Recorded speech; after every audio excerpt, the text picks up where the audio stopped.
Chief of army staff field marshal Asim Munir का बलूचिस्तान तुर्बत का दौरा। ISPR के मुताबिक फील्ड मार्शल आसिम मुनीर को सिक्योरिटी और फितनाल हिंदुस्तान के खिलाफ कामयाब ऑपरेशन से मुताल्लिक ब्रीफिंग दी गई। फील्ड मार्शल ने अच्छी हुक्मरानी, बुनियादी ढांचे की तरक्की की अहमियत को उजागर किया। फील्ड मार्शल ने सिविल और अस्करी इदारों के ताउन को बलूचिस्तान के मसाइल के हल के लिए ज़रूरी करार दिया।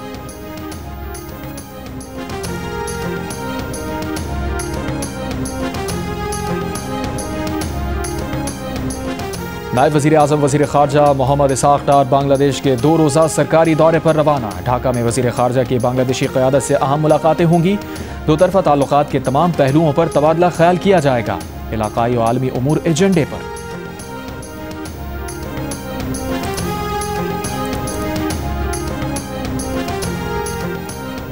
बांग्लादेश ने 1971 के बाद पहली बार पाकिस्तानी हुक्काम के लिए वीज़ा की शर्त 5 साल के लिए ख़त्म कर दी। गैर मुल्की मीडिया के मुताबिक बांग्लादेश और पाकिस्तान के सफारती और सरकारी पासपोर्ट रखने वाले अफराद को अब दोनों ममालिक के दरमियान सफ़र करने के लिए वीज़ा की ज़रूरत नहीं।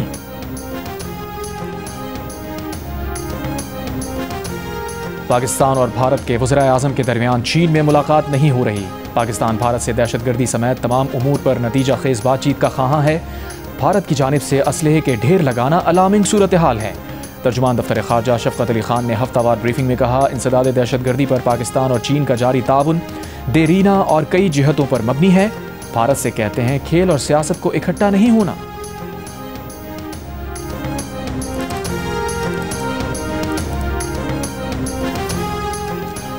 आज से 30 अगस्त तक मुल्क के बेशतर इलाकों में शदीद बारिशों का इम्कान है। इस्लामाबाद, पंजाब, खैबर पख्तूनख्वा, कश्मीर, गिलगित बल्तिस्तान में शदीद बारिशें मुतवक्के। NDMA ने बारिशों और मुमकिन सैलाबी सूरत हाल पर अलर्ट जारी कर दिया। पहाड़ी इलाकों में लैंडस्लाइडिंग से राबता सड़कें मुतासर होने का खदशा। कराची समेत सिंध और बलूचिस्तान में 27 से 30 अगस्त तक बारिशों का इम्कान। कराची के मुख्तलिफ इलाकों में बूंदाबांदी।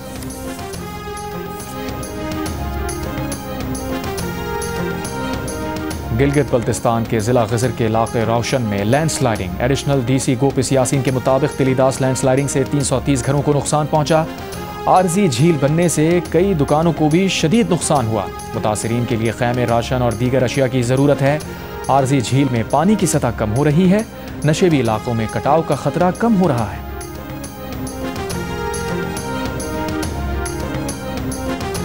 अलीमा खान के बेटे शेर शाह को लाहौर की इंसदाद दहशतगर्दी अदालत में पेश कर दिया गया। मुलजिम को 9 में जिना हाउस हमले के मुकदमे में गिरफ्तार किया गया है। शेर शाह को पुलिस ने गुज़िश्ता रोज़ गिरफ्तार किया था। गजा में इसराइली फौज की जारी हजारी गुज़िश्ता रोज़ 65 फ़लस्तीनी शहीद कर दिए, जिनमें 37 फ़लस्तीनियों को गजा सिटी में निशाना बनाया गया, जबकि स्कूल पर इसराइली फ़ज़ाई हमले में पनाह लेने वाले 12 फ़लस्तीनी भी शहीद। इसराइली वज़ीर दिफ़ा ने धमकी दी है कि हमास ने अगर हथियार ना डाले तो गजा सिटी को तबाह कर दिया जाएगा। दूसरी जानिब अक़वाम मुत्तहिदा के ग्लोबल हंगर मॉनिटर IPC ने शुमाली गजा बिलखुसूस गजा सिटी को कहर ज़दा करार दे दिया है, जहाँ 5 लाख से ज़ायद अफराद भूख का शिकार हैं।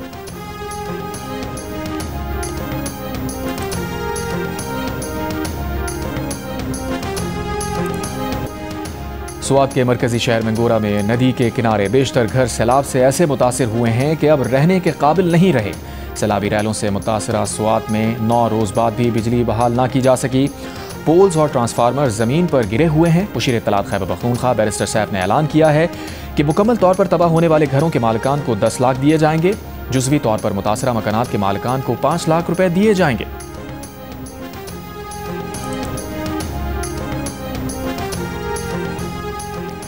इंसदाद दहशतगर्दी अदालत लाहौर ने जिना हाउस हमला केस में बानी PTI के भांजे और अलीमा खान के बेटे शाहरेज खान का 8 दिन का जिस्मानी रिमांड दे दिया। पुलिस के हवाले करने का हुक्म। अदालत के अंदर और बाहर गुफ्तगू में सलमान अकरम राजा ने कहा, 2 साल से ज़्यादा हो गए, आज तक शाहरेज खान का नाम कहीं नहीं आया। मुलजिम की वालिदा इस मुकदमे से डिस्चार्ज हो चुकी हैं। मुलजिम को मुकदमे से डिस्चार्ज किया गया। पुलिस ने मुकदमे का रिकॉर्ड पेश करने के लिए मोहलत मांग ली।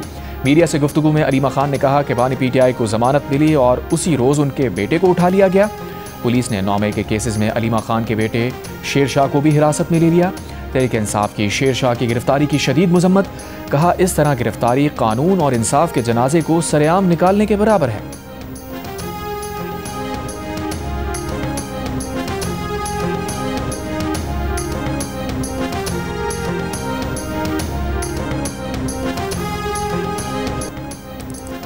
कराची अमेजिना रोड पर पटाखों के गोदाम में धमाके पर बॉम्ब डिस्पोजल यूनिट की रिपोर्ट जारी। रिपोर्ट के मुताबिक पटाखों के गोदाम में 500 किलोग्राम फायरवर्क सामान जल गया। धमाके की आवाज़ 5 से 7 किलोमीटर दूर तक सुनाई दी गई।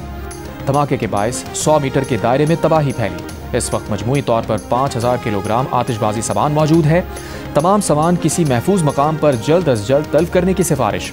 पुलिस का कहना है कि गोदाम का मालिक हनीफ मुख्तलिफ शहरों और बैरून मुल्क से भी आतिशबाजी का सामान मंगवाता था। मुलजिम हनीफ इमारत के अक़ब में आतिशबाजी का सामान तैयार भी करता था। हनीफ गिरफ्तार है जबकि उसका जख्मी भाई अस्पताल से फरार हो गया। धमाके का मुकदमा सरकार की मुद्दत में दर्ज। आतिशगीर मादा जखीरा करने में गफलत समेत दीगर दिफात शामिल। धमाके में जाँ बहक अफराद की तादाद 6 हो गई, 32 अफराद जख्मी।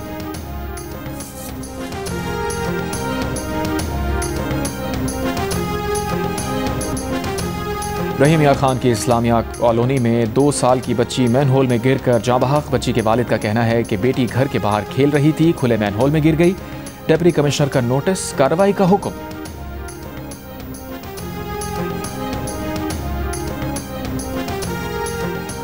किसी तीसरे मुल्क मुंतकिल होने की उम्मीद में अगस्त 2021 में पाकिस्तान आने वाले अफगान शहरी पाकिस्तान में डेरे डालने पर मजबूर। अमरीका समेत कई ममालिक की तरफ से पॉलिसी तब्दील होने की वजह से अफगान शहरी पाकिस्तान से मुंतकिल ना हो सके।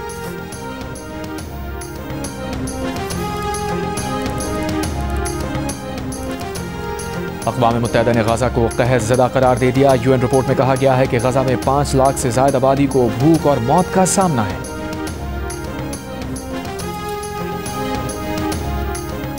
अमरीकी सदर ट्रंप ने सर्जियो गौर को भारत में नया अमरीकी सफीर नामजद कर दिया। उन्हें जनूब और वस्त एशियाई उमूर के लिए खुसूसी मंदूब भी मुकर्रर किया गया है। गौर इस वक्त व्हाइट हाउस में सदारती पर्सनल ऑफिस के डायरेक्टर की हैसियत से खिदमत अंजाम दे रहे हैं। ट्रंप का कहना है कि गौर नए ओहदे के लिए सेनेट से तौसीक तक अपने फ़राइज़ अंजाम देते रहेंगे। सदर ट्रंप ने कहा कि सर्जियो उनके करीबी दोस्त हैं जो कई बरसों से उनके साथ हैं। उन्होंने सदारती मुहिम में भी साथ दिया, किताब की अशात में भी किरदार अदा किया।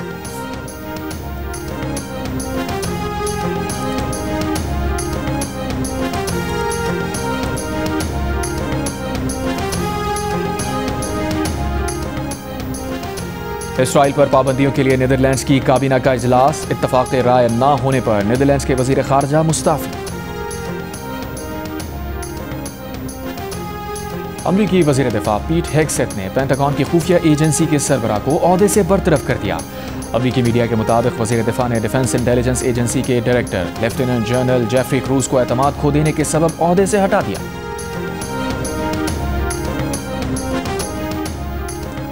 और पाकिस्तान आइडल का काफिला लाहौर पहुंच गया, जहां जिंदा दिलाने लाहौर के म्यूजिक टैलेंट का इम्तिहान लिया जा रहा है। ऑडिशंस के ख्वाहिशमंद लड़के लड़कियों ने अलहमरा कल्चरल कॉम्प्लेक्स का रुख कर लिया। जियो टीवी ला रहा है एक बार फिर सबसे पहले दुनिया का सबसे बड़ा म्यूजिक मुकाबला पाकिस्तान आइडल।